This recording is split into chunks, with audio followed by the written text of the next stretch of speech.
Well, what's going on, folks, and welcome back. I've been getting my ass kicked by a flu for the past week and a half, but I'm finally back up to snuff. Today I wanted to talk about an upcoming MMORPG that has had my eye for a little while now. I'm sure many of you have already seen trailer footage and some baseline information for this one, and the sheer amount of ambition that it has likely turned you off the moment you heard about the time traveling feature. It definitely threw me for a loop, but I was curious to try and dive deeper, and I was able to get in contact with the developers to ask a couple of questions. For those of you that aren't aware, Quinfall is a massive, and I do mean massive, MMORPG being developed on the Unity engine by a company known as Vawraek Technology, and they're scheduled to open closed beta later this year, while the game has only been rumored to have been in development for around a year and a half. Now personally, I've got a very strong love for just about any game made on the Unity engine. I think it's one that people often sleep on and underestimate because it doesn't produce games that are as graphically pleasing as those that come out of the Unreal engine, especially with number 5 already being released. But I think Unity's specialty is more on the AI and the complexity aspects of the world,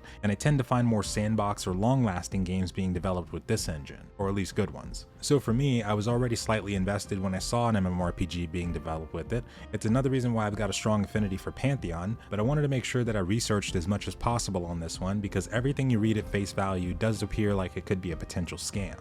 So I decided maybe I could get in touch with the developers and ask some deeper questions that might allow me to more accurately gauge their progress. I did get some good answers, nothing I'd consider groundbreaking, but I've got a little bit more faith in the product after reading these.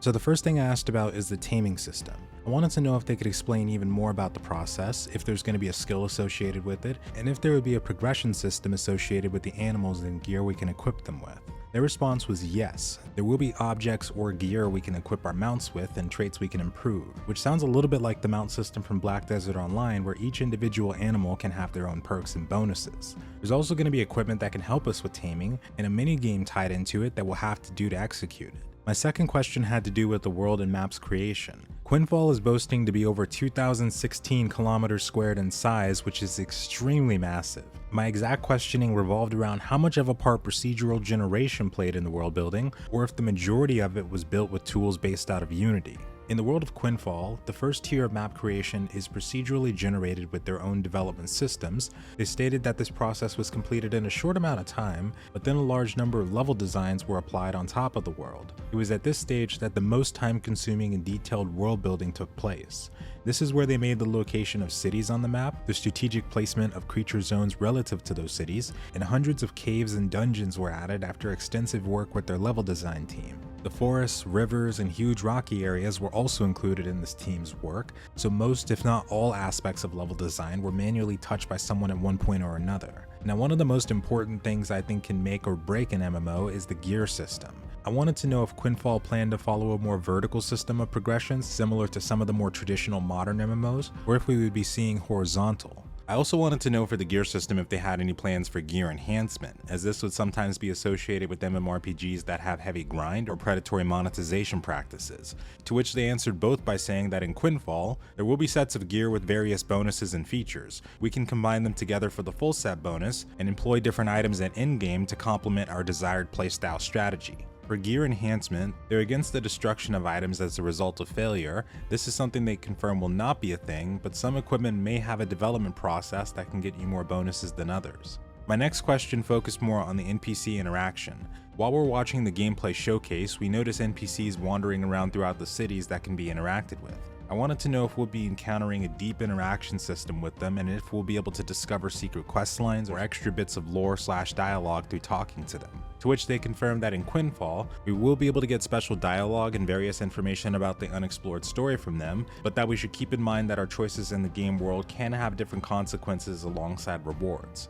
Something I also noticed while watching through the gameplay showcase is our ability to find secret passage items, solve puzzles, and decipher codes. My next question focused on what kind of mysteries and secrets we'd be able to uncover. They didn't go into detail for this one, but did answer by saying that we can obtain different objects and secret passages alongside coming across undiscovered detail for the story, like we would while talking with NPCs.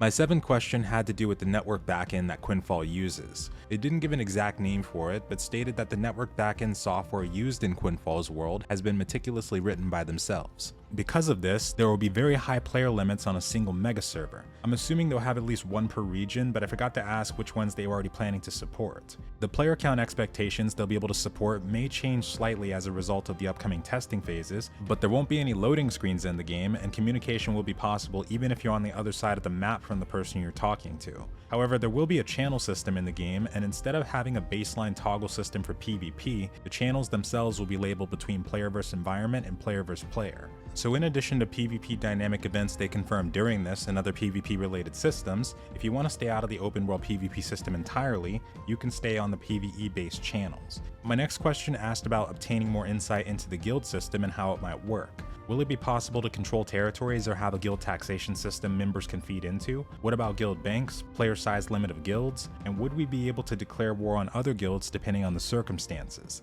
So every guild will be capable of having their own island if certain conditions are met. Islands grant many strategic benefits to guilds, but island ports and warehouses will be vulnerable to attack, so building up and upgrading your island with strategy in mind will be very crucial. For the Guild Wars portion, guild castles will exist, and every guild castle obtained in a war represents a city, so there will be a city management system. The guild that wins the war will naturally occupy the city, and city ownership will allow you to have certain powers inside the city through the tavern and other sensors within it. You can arrange games and events in the tavern, and even sell food and items to other players. There are also special quest lines, events, a guild level and progression system, guild buffs, and protectors that will aid you in city sieges. The dynamic events of Quinfall was my very last question of choice, but I wasn't able to get an answer on some of the PvE based dynamic events we'll be coming across, only the confirmation that there will be PvP based ones. But the other two questions were for how PvP would be handled in Quinfall, and if there will be NPCs that we can have as companions to follow us around for combat purposes, since there will be a worker system for the profession side.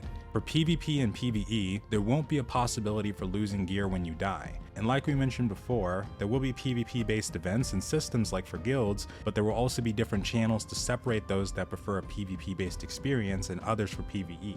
There's also not going to be companions that can help us in combat, but this is something that may pop up later depending on the feedback they receive. Ultimately, that's everything I was able to find out on top of what's already known about this upcoming MMORPG. It's no secret that there are some very ambitious ideas behind this MMORPG, like the time travel feature mentioned towards the end of the gameplay showcase, and ones like that specifically are ones I'm not sure if they'll be able to actually pull off, but maybe we'll get more information as their upcoming developer diaries and closed betas take shape. Highly recommend watching the gameplay showcase where they dive into the features of Quinfall, and let me know if you yourself have faith that the game can actually succeed, or if even you have trouble believing that it's actually real. Leave it all in the comments below, and as always, have a wonderful night or day.